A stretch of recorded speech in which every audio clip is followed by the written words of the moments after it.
of days ago, we talked about Call of Duty Black Ops having some of the most cut content of zombies to date, and that was something that really made sense because, once again, Nazi zombies really took the world by storm. It was a happy little accident, as Bob Ross would put it, in terms of the game mode was essentially just something that was made up on the fly and then caught traction and really gained some momentum within World at War. So whenever Treyarch had to start working on Black Ops 1, of course they wanted to keep the momentum up, but also give a lot more content to players that were either just coming to the zombies mode in Black Ops, or if they were wanting to see more continued on from what they worked on in World at War. So with that said, of course, naturally there's going to be a lot of cut stuff. So today in this one, we're going to be taking a look at 5 cut weapons that did not make the cut back then, and some of which still to this day have not made the cut within zombies. So with all that said, let's jump right into our 5 weapons here at this one. The first one up on the list today actually is one that is rather interesting to think about,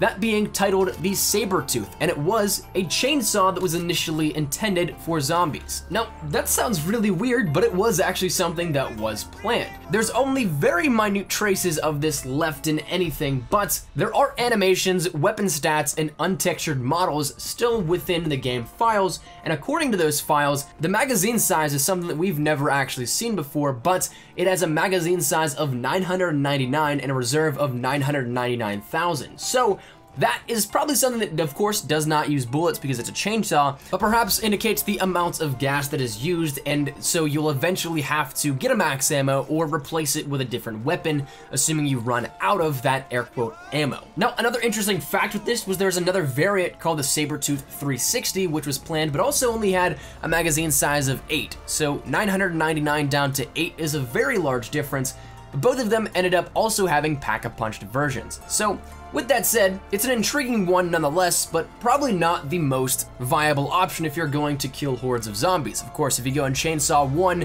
you get surrounded pretty quickly if you end up training them together. So probably not the best, and maybe for the best, that this was cut. Number 2 up on this list is the M2 flamethrower. Now, this is something that we did see in World at War, but it was not in Black Ops 1. It never made it past the initial development stage. So, as you guys know, of course, in World at War, it was something that you could use, and something that a lot of people really enjoyed doing, though when you look back at it, flaming zombies coming at you weren't exactly the best thing, but I guess it was cool to look at nonetheless. However, the M2 flamethrower does not make its appearance properly within Black Ops, though the files are there to indicate that it was planned, but never made it past the initial development stage. It was more than likely replaced because of that of the flamethrower attachment that was also in development, but if it were to make its way past that development stage, it was planned to be in Keynote or Toten as well as 5. As for the other maps, there's no indication that it was planned, but those 2 maps definitely could have seen the flamethrower come if some things worked out differently. Number 3 up on the list is the AK-47, and this is one that is honestly rather intriguing because it does make its way over into the multiplayer version of Black Ops, but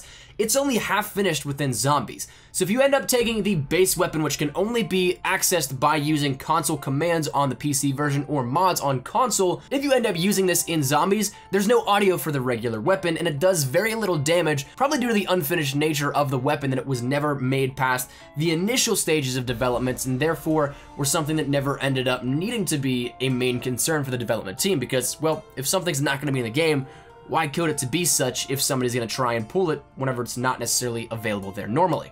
Now, the cool thing was that there was actually a pack-a-punch version for this as well in the files, so it was something that made it rather close to being out of the development stage and into our hands, but that pack-a-punched version actually gave us a flamethrower attachment when it was pack-a-punched as an underbarrel attachment. So similar to what the underbarrel shotgun was, this was an underbarrel flamethrower for the AK-47. Would have been cool to see, but of course, never actually made it to the public.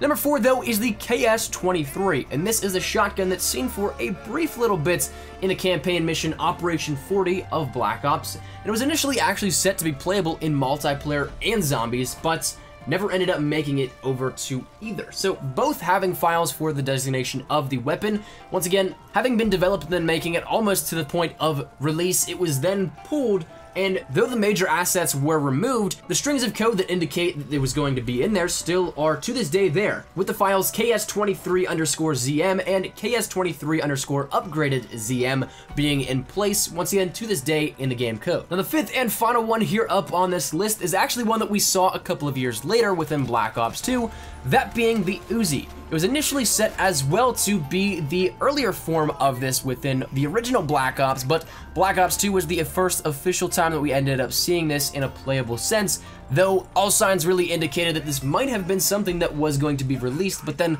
once again last second pulled from the game developments for Black Ops and the Zombies mode. So the Uzi, once again, was available in Zombies for a brief period of time before release, but then was yanked right as it was about to go live for everybody, and therefore nobody that year ended up seeing it. Though luckily, I guess, we saw it 2 years later because the Uzi was a ton of fun to play around with within Zombies. So that said though, that's gonna wrap it up and conclude the 5 weapons here in this one for cut weapons that never made it into Black Ops. And once again, some of these still never making it into the Zombies game mode for the Black Ops franchise. And that said, hopefully you guys enjoyed. If you guys did, make sure you drop a like down below. Drop your thoughts down there in the comment section down below. Firstly, would you guys like to see more? Because once again, there is a ton of cut content throughout Zombies and the history of Zombies that we can bring you guys and let you guys know a little bit about, because I find this stuff super fascinating. But also, let me know which one you guys enjoyed the most, which one you guys wish you could have seen and gotten your hands on back in the day. Whatever it may be, feel free to drop it down there. But if you guys are new to the channel, make sure you guys subscribe to stay up to date with everything we have here regarding Zombies, Zombies Chronicles, Black Ops 3 multiplayer, Call of Duty World War II, Modern Warfare Mastered, all that good stuff. We got you covered here up on the channel.